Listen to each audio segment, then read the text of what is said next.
Welcome to our channel. Today we how to configure Shopify themes with CSS, beginner guide step by step clearly. First, log in to your Shopify admin dashboard. Navigate to the online store section found in the left sidebar. Click on themes to view your current theme options. Locate the theme you wish to customize. Click on the Actions drop-down menu next to your chosen theme. Select Edit Code from the drop-down options. In the file structure on the left, look for the Assets folder. Click on the Assets folder to expand it.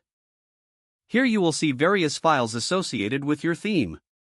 To add custom CSS, find the theme.scss.liquid or styles.scss.liquid file. Click on it to open the code editor.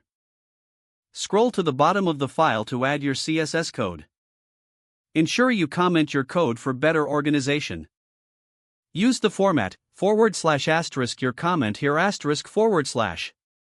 Now, you can add your custom CSS rules. For example, to change the font size, you might write H1, font size, 24px. If you want to change the background color, you could add body, background color, #F0F0F0. Once you have entered your styles, click the Save button in the top right corner. To see your changes, open your store in a new tab.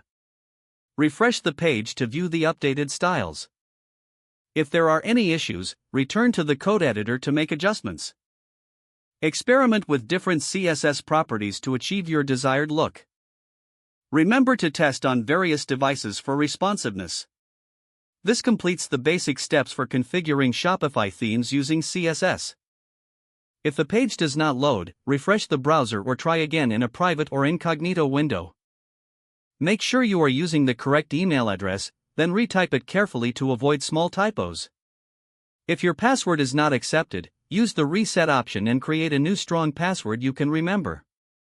Check your spam folder for verification. Don't forget to like this video and subscribe to our channel for more step-by-step tech guides.